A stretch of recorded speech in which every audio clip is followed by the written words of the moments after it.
Welcome back, everyone, to Global War 1936 and Operation Underworld. We're doing the turn for the common turn this time. So let's get right to the CCP. They have $2 to spend, and we're just going to hold on to it and not spend anything. We could do a militia upgrade, but we're going to let the Russians handle that for us since they got the International Red Aid ability. So let's just come over here and do our recruitment roll. And I believe we will call it a turn for the CCP. All right, we need a 3 or less. And we fail with a 7. All right, I'm just going to double check here to make sure there's no non-combat moves that we want to do. I don't think there are.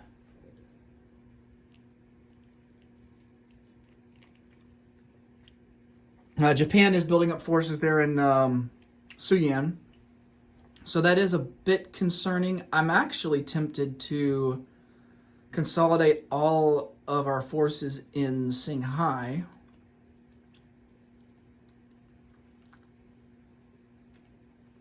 Because I am a little bit concerned that, let's see, they would have 6 infantry, an artillery, a cav, a mountain, a motorized, and then all those airplanes. They could easily, well, not easily, but they could take over Sinshi if they wanted to. My only problem is I don't know if they're going to be willing to sacrifice units on an assault quite yet. I would think that they would want to continue to build up forces along the East Coast, kind of hold the territories that they do have. But the conservative move would definitely be to retreat everything from Sinshi back to Shanghai. But then we would forfeit our $2 that we get for Sinshi, and that would put our income to 0. So I'm not so keen on giving up Sinshi just yet. Okay,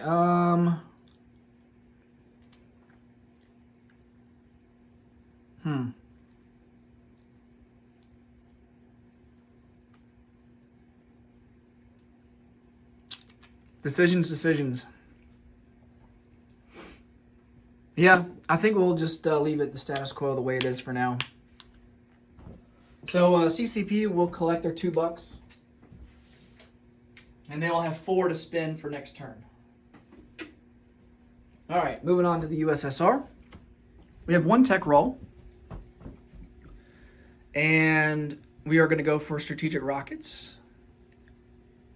And then for our purchases, we're going to spend $4 and buy an artillery. And then we're going to spend $7 and upgrade a minor factory to a medium factory in Novosibirsk. And then we're going to do International Red Aid, upgrade a militia to an infantry for the CCP there in Shanghai. And that's going to cost us $2. All right. Let's do a nationalist Spain first. Or, I mean, Republican Spain. Wrong country there. I don't really think, I mean, obviously it would be suicide to attack an Iglesia and Leon. So, again, both sides just continue to play the defense. I think, you know, we've kind of conceded to the fact that we're going to go long game, at least for now, unless there's something drastically changes.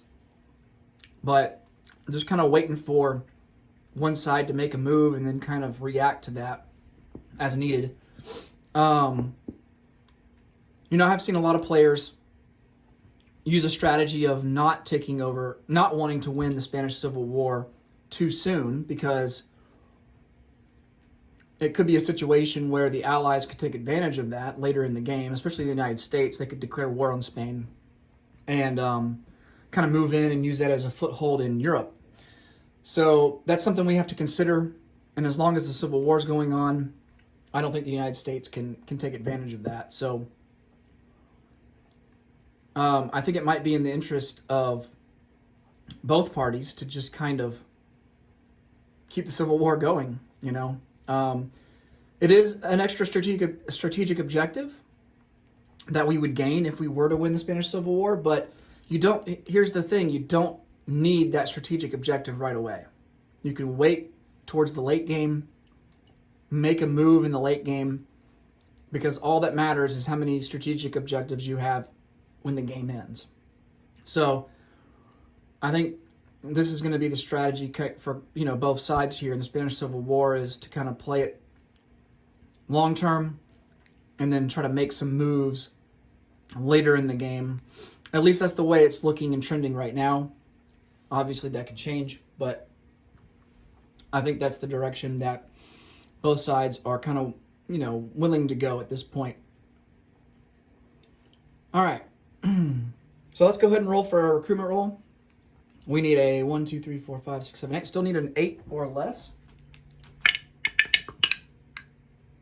Oh, and we fail with a 9. And I didn't have my camera on it. Dang it. And there it is. It's a 9. So they fail. And that will be it for the Republican Spanish. All right. Let's go ahead and do our Mongolian recruitment roll. Get that out of the way. And then we can move on to our tech roll. So Mongolia needs a 4 or less. And we fail with a 6. All right. I think we had some luck there. I think it was the first turn we actually hit on the recruitment roll for Mongolia, but since then it has been a struggle. All right.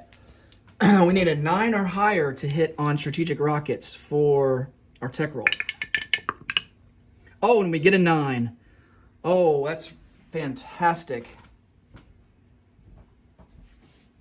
So we will move up to stage 1 for strategic rockets.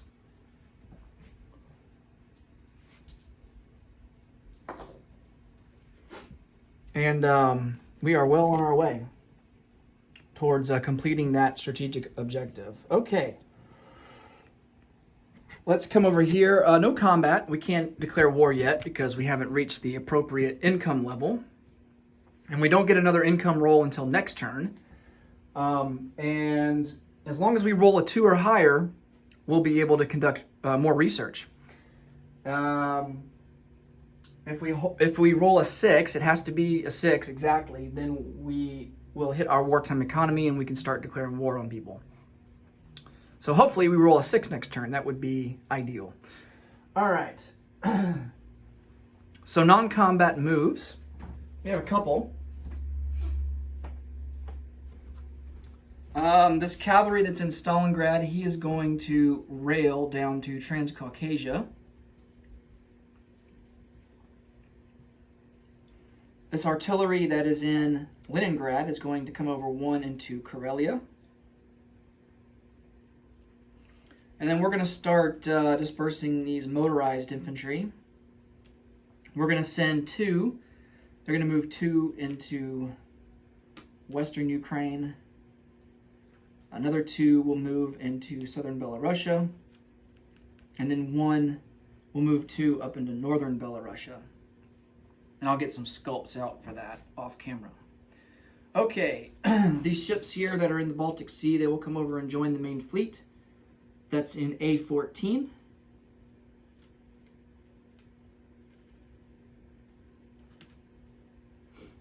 That's a heavy cruiser, a light cruiser, 3 destroyers, 3 fleet subs. And then we have these ships here in A7. They will come over 1, 2, 3, and also join the main fleet. So that brings us up to 4 fleet subs, a torpedo boat destroyer, 3 regular destroyers, a light cruiser, and a heavy cruiser. So not too shabby.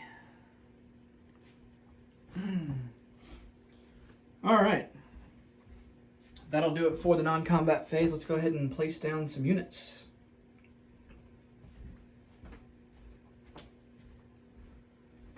So another artillery goes into Leningrad.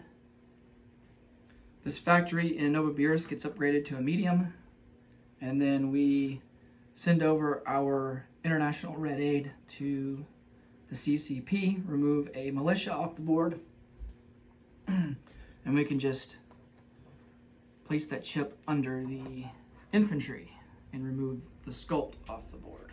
All right.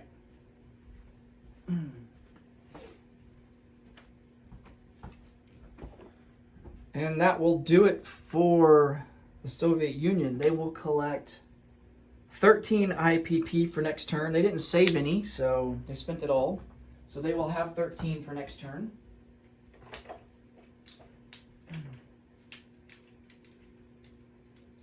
And that will do it for the common turn. Next up will be Japan. Thanks so much for watching as always, and until next time, take it easy. Bye for now.